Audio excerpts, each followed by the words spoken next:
In the shadowy depths of the ocean, where the mysteries of the deep remain concealed, lies a chilling tale that transcends the boundaries of fate.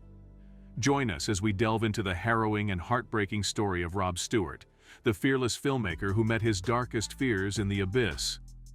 Robert Stewart is a Canadian photographer, filmmaker and conservationist, but the people who love him know him as an animal enthusiast. You have to know his life to understand his death.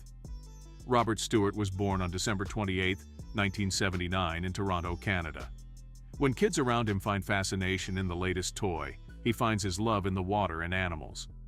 His deep passion for the water and her secrets led him to pursue biology at the University of Western Ontario.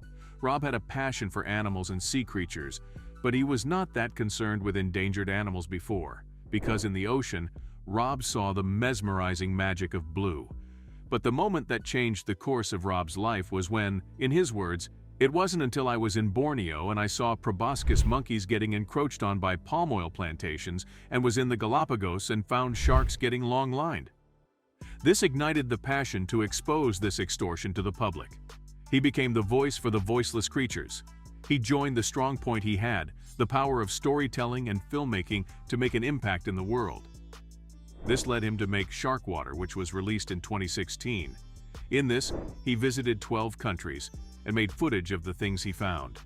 He included both the captivating underwater footage and exposed the dark and brutal realities of shark finning, which its cause on the ecosystem. His documentary went on to have widespread acclaim, won more than 40 awards worldwide, and broke Canadian box office records.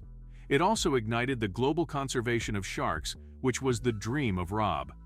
Rob's documentaries were a window to the underwater wonderland, revealing the hidden symphony of life beneath the waves. On the 31st of January 2017, Rob did what he loved since he was a kid. He went diving in the sea.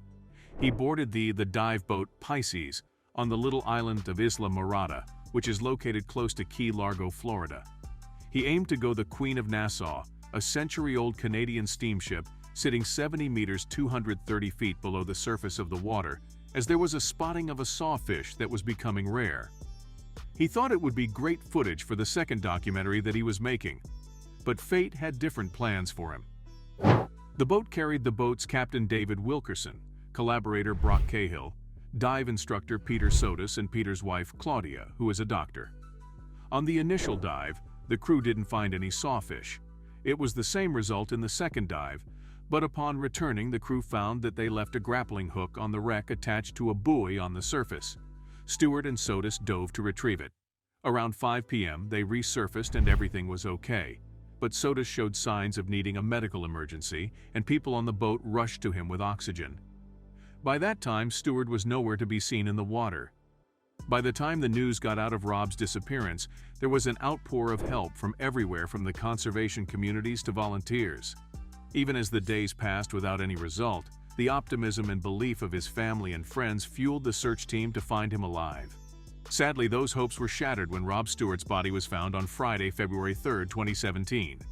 Stewart's body was found very close to where he disappeared in 217 feet, 66.4 m of water.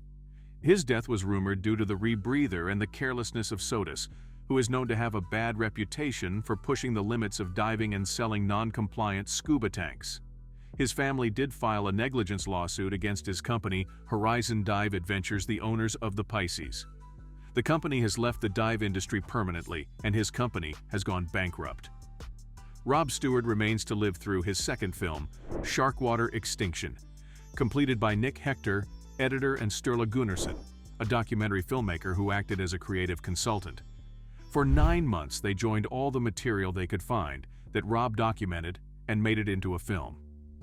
His legacy continues to ripple through the world, leaving a lasting impact on the preservation of our oceans. Feel the waves of inspiration? Give us a thumbs up to support our oceanic adventures and keep the current of curiosity flowing. Let us know which story you want to explore next.